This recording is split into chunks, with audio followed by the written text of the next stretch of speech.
El estudioso sobre los mitos Joseph Campbell afirmaba: todo mito es psicológicamente simbólico.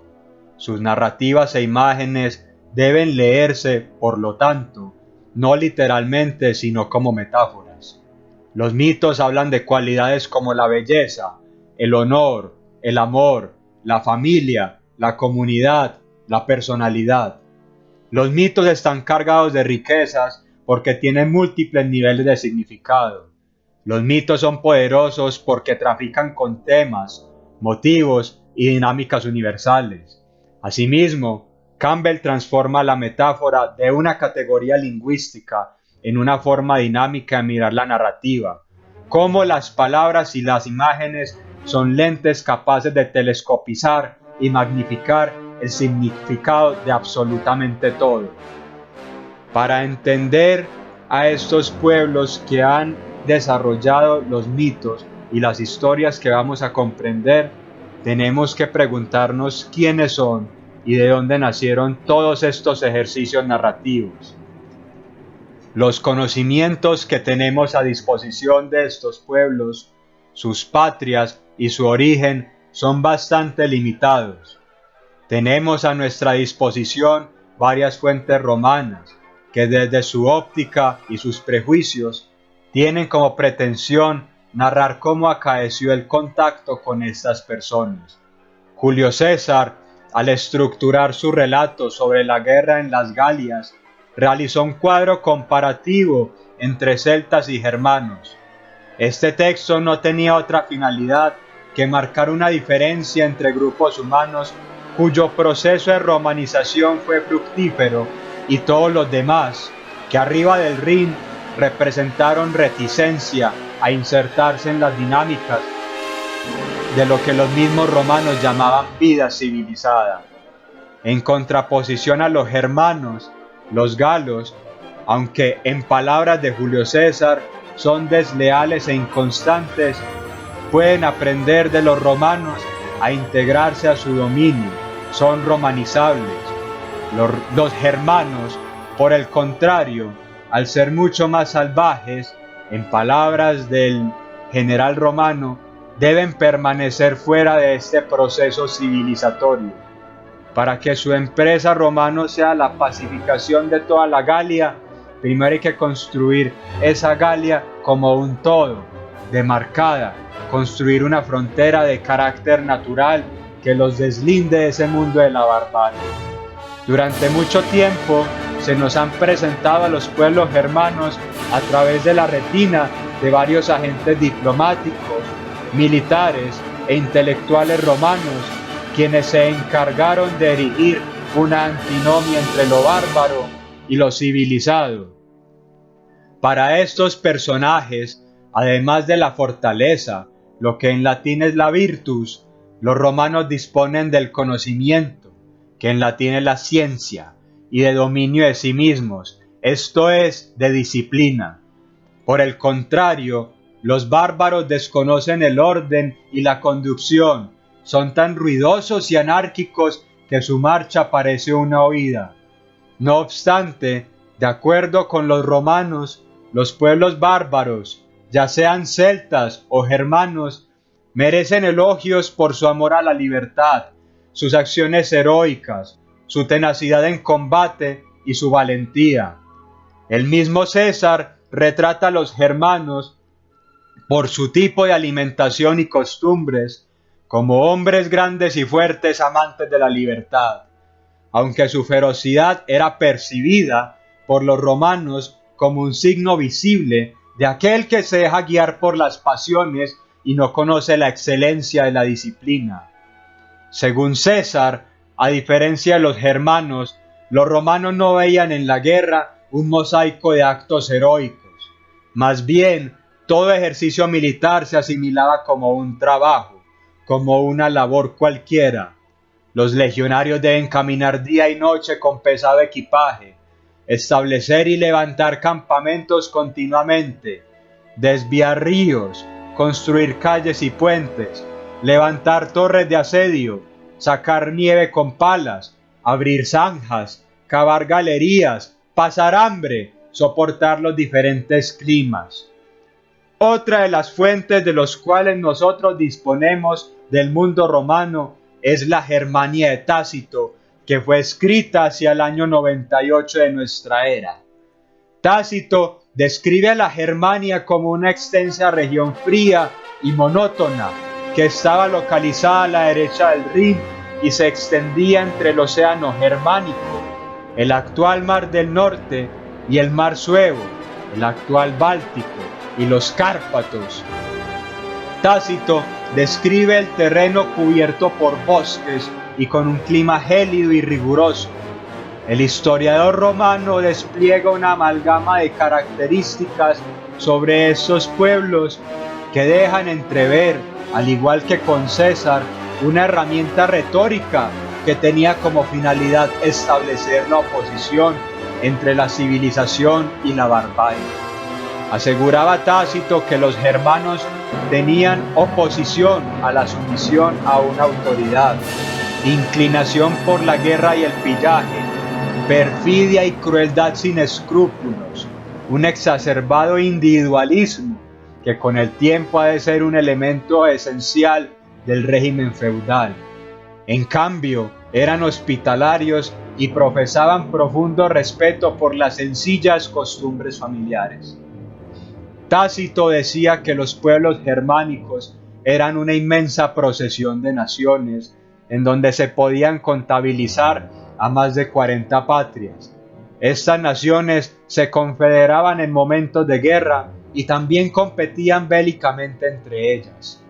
Según Tácito, los germanos, o como él los llamaba Irmin, que significa grande, eran de gran envergadura, de una magnánima estatura, primitivos en su modo de vida, sencillos en sus vestidos, ansiosos de armas más que de metales preciosos, y eran también grandes guerreros. No parecen haber poseído homogeneidad étnica, sino más bien idiomática. La lengua germánica, una familia lingüística que desciende del mundo indoeuropeo. Al principio estuvieron divididos en multitud de tribus que hicieron una vida independiente, luchando a menudo entre sí, aunque no les faltó la conciencia de su comunidad de origen. Por sus continuas emigraciones, debidas a razones económicas principalmente, tuvieron que luchar constantemente, despertándose en ellos un gran espíritu guerrero que se reflejó en todas sus actividades. Muchas de estas naciones eran seminómadas y otras ya estaban arraigadas y asentadas.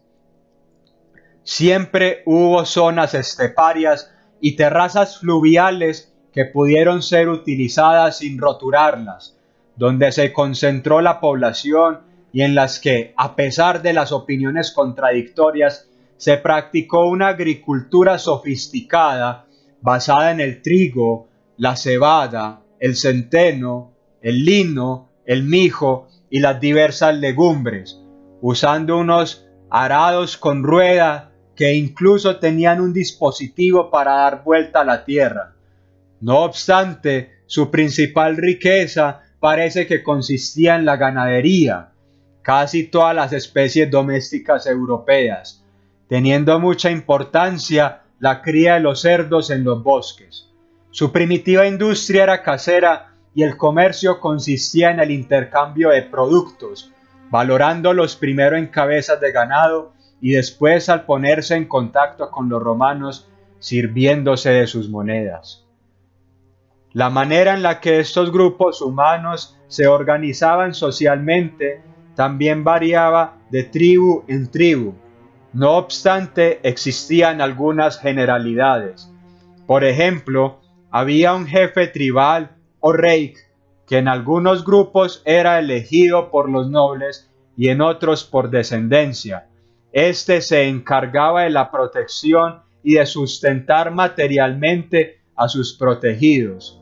Más abajo se encontraba una capa noble que recibía tributos, y más abajo de esta estaban las familias campesinas que tributaban para sostener todo el modelo productivo. El cantar de los Nibelungos es un cantar de gesta que agrupa varias tradiciones antiquísimas de los pueblos germanos. Fue redactada hacia el siglo XIII de nuestra era, pero su contenido narrativo se remonta a varias centurias en el pasado.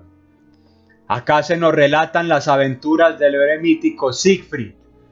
Esta tradición era tan fuerte entre los diversos pueblos germanos que también fue recopilada en la saga Volsunga, conservando varios elementos mágicos y míticos ancestrales de estos pueblos, aún sin cristianizar. En Volsunga se nos habla de un héroe llamado Sigurd y sus hazañas, entre las que cabe destacar aquí el asesinato de la serpiente Fafnir, la conquista de su fabuloso tesoro y el matrimonio con la hermosa Gudrun. Sigurd se cría en la corte del rey Jarlberg, recibe la espada Gram del herrero Regin y mata al dragón Fafnir en Nitandi, acostándose en un pozo y apuñalándolo en el corazón desde abajo. Sigurd prueba la sangre del dragón y comprende a los pájaros cuando dicen que Regin lo matará para poder adquirir el oro del dragón. Luego de esta noticia mata a Regin y toma el tesoro de los Niflungs para él. Se marcha con el tesoro y luego despierta a la valquiria Brynhilde, cortándole la armadura antes de llegar al reino del rey Yuki. Allí se casa con la hija de Yuki, Gudrun, y ayuda a su hermano Gunnar a adquirir la mano de Brynhilde de su hermano Atli. Sigurd engaña a Brynhilde tomando la forma de Gunnar cuando Gunnar no puede cumplir la condición de cabalgar a través de un muro de llamas para casarse con ella. Sigurd cabalga a través de las llamas y se casa con Brynhilde, pero no duerme con ella, colocando su espada entre ellos en la cama matrimonial. Según la saga, la valquiria Brynhilde es hija de Budli y hermana de Atli, que es el mismo Atila. Ella es criada en un lugar llamado Lindalir por su rey Heimir, quien está casado con su hermana Beklir. En Hindalir se conoce como Hil bajo el casco y se le cría para ser una doncella escudo o valquiria. Cuando ella tiene 12 años, el rey Agnar roba la camisa de cisne mágica de la valquiria Brynhilde y ella se ve obligada a jurarle lealtad. Esto hace que ella intervenga en nombre de Agnar cuando él, luchando contra Hamlungnar, a pesar del deseo de Odín de que Hamlungnar gane. Como castigo, Odín le clavó una espina del sueño y declaró que debía casarse. Juró que no despertaría para casarse a menos que viniera un hombre que no conociera el miedo. Odín coloca a la valquiria Brynhilde a dormir en el monte Hindarfell y la rodea con una pared de escudos. Sigurd y Gudrun tienen 2 hijos, Svanhild y el joven Sigmund. Más tarde, Vilir y Gudrun se pelean y Gudrun revela que Sigurd fue quien cabalgó a través del fuego y muestra un anillo que Sigurd tomó de Brynhilde. Como prueba, Brynhilde luego hace arreglos para que Sigurd sea asesinado por el hermano de Gunnar. En el cantar de los Nibelungos, que ya goza de varios elementos cristianos que poblaban el imaginario de los pueblos del centro y el norte de Europa, Kriemhild o Grimhilda es hermana de 3 reyes, Gunther, Gernot y Giselher. Es la más bella de las doncellas y habita en la ciudad de Worms, sobre el río Rin. Una noche sueña que 2 águilas asesinan a su halcón favorito. Su madre interpreta que el halcón es símbolo de un hombre a quien Grimhilda va a tener y va a perder. Siegfried, el más valiente y tenaz de los caballeros, hijo de un noble rey de los Países Bajos, ha ganado el tesoro de los Nibelungos. que eran enanos que vivían en las profundidades de la tierra y se dedicaban a la extracción de metales. La espada Balmung y la Tarkape, capa que hace invisible a quien la lleva. Buenas nuevas le llegan de la hermosura de Crimilda y se encamina a Worms con su séquito. Un año pasa Siegfried sin ver a Crimilda, hasta que un día, al volver de una guerra victoriosa en que ha sometido a 2 reyes, hay una fiesta en el palacio y el héroe y la doncella se ven. El héroe, al ver a Crimilda, queda embelesado. Gunther, el hermano de Crimilda, ofrece a Siegfried la mano de Crimilda a condición de que éste lo ayude a conquistar a Brunilda, reina de Islandia, que somete a sus pretendientes a difíciles pruebas. Al cabo de 12 días de navegación, Siegfried y Gunther arriban al castillo Isstein. Invisible por obra de la Tarkape, Siegfried ejecuta las proezas que el rey simula hacer por medio de gestos. Brunilda arroja una piedra que 7 hombres no podrían levantar y salta más allá de la piedra. Siegfried arroja el proyectil aún más lejos y luego salta, llevando en sus brazos a Gunther. Brunilda se confiesa vencida. En la Edda Mayor, donde los Nibelungos son los Niflungar, se habla muchas veces del Niflheim, tierra de la niebla, tierra de los muertos. Los Nibelungos son acaso los muertos, y quienes logran su tesoro están condenados a unirse un día a ellos. Así también interpreta Wagner el mito. Quienes conquistan el tesoro se convierten en los Nibelungos. Las 2 bodas, la de Brunilda y la de Crimilda, acontecen el mismo día. Siegfried lleva a su nueva esposa a su país de origen. 10 años tomaron para que ambas familias tuvieran que reencontrarse. Brunilda y Crimilda disputan sobre quién entrará primero en la catedral.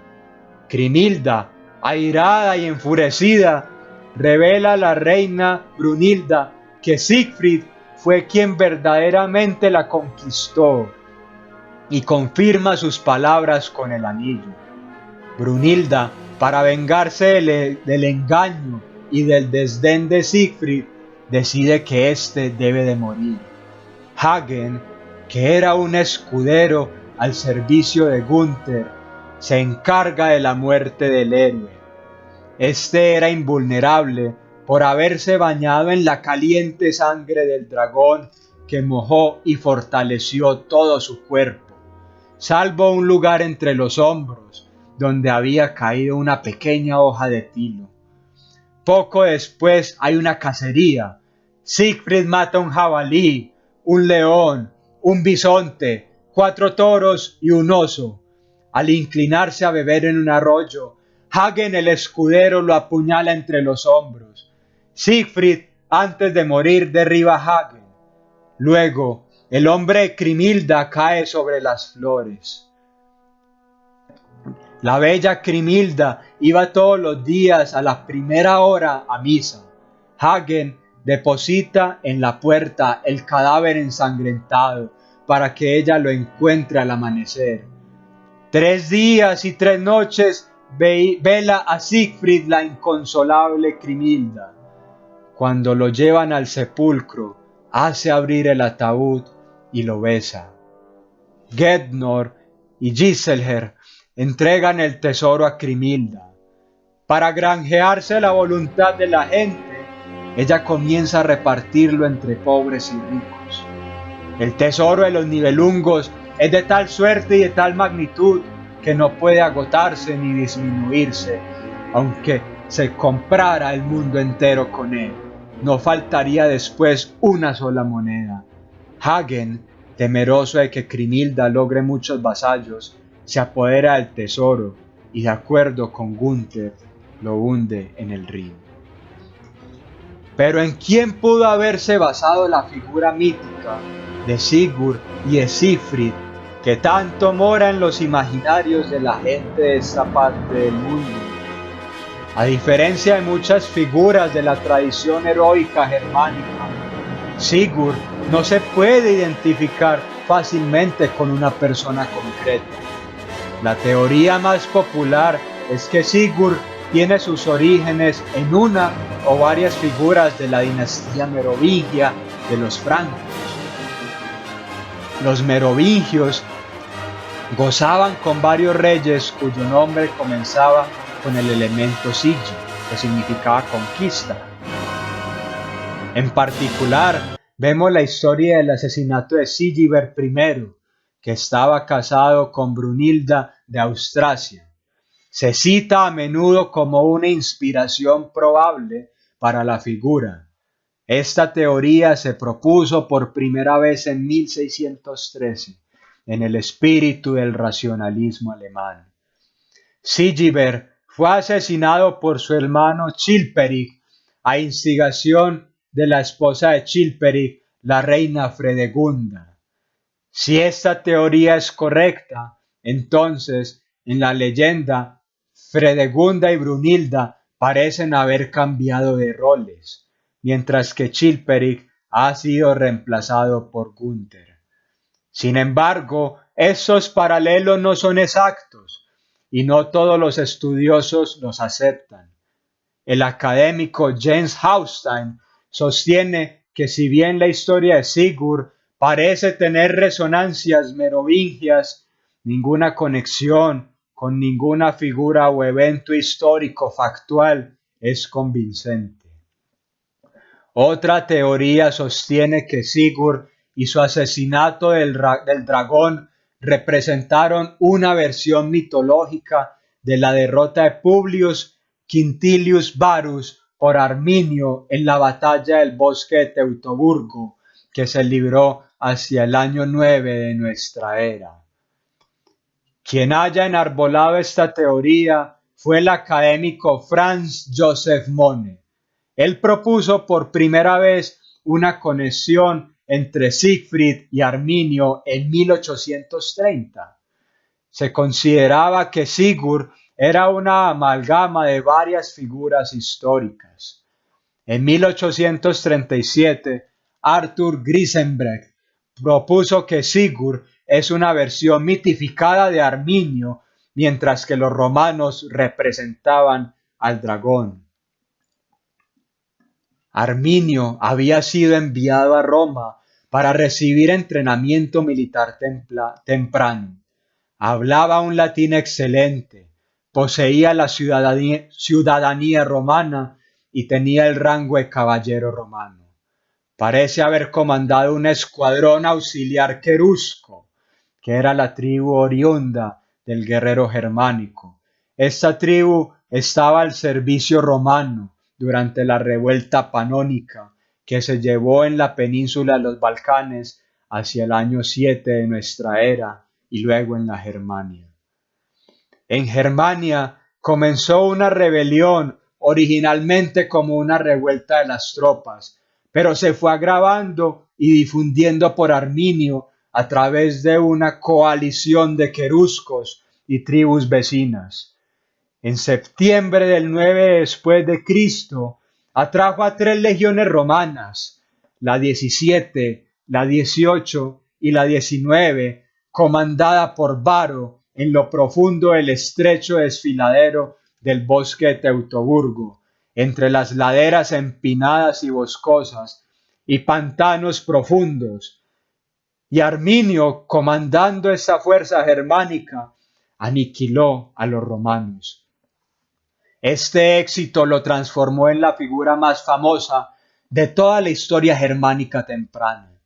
Tanto así que el reformador Martín Lutero en el siglo XVI lo rescató como un héroe que peleó contra Roma y como un ejemplo de vida. De Arminio, el historiador romano Tácito escribió: sin duda fue el libertador de Germania, un hombre que, como lo hicieron otros reyes y generales, no desafió a Roma en sus primeras etapas, sino cuando se encontraba en el cenit de su poder. En las batallas luchó con éxito variable, pero en la guerra permaneció invicto. Sus obras viven en las canciones de su pueblo. Hay varios paralelos que muchos estudiosos de esta época determinaron entre Siegfried y Arminio. Siegfried fue asesinado por los parientes de su esposa, al igual que Arminio. Siegfried mató al dragón Fafnir, pero también lo hizo Arminio, para quien el dragón era la columna serpentina del ejército romano de 20 kilómetros de largo. Siegfried creció en Xanten, en el Bajo Rin. Xanten era la ubicación de la antigua castra vetera romana, Campo Viejo, la poderosa fortaleza romana a la que habían huido los restos del ejército de Varo después de la debacle. Siegfried fue amamantado por una cierva y murió como un ciervo perseguido por cazadores. Arminio pertenecía a la tribu de los queruscos, un nombre derivado de la palabra germánica Herut, que significa siervo. Sea quien haya sido la figura en la que se basó Sigurd de la saga Volsunga o Siegfried del Cantar de los Nibelungos, es necesario entender que el mito puebla la imaginación de las gentes, les brinda cohesión y unos valores en los cuales creer. No se sabe a ciencia cierta quién pudo haber sido este rimbombante nombre de la historia de la literatura germánica.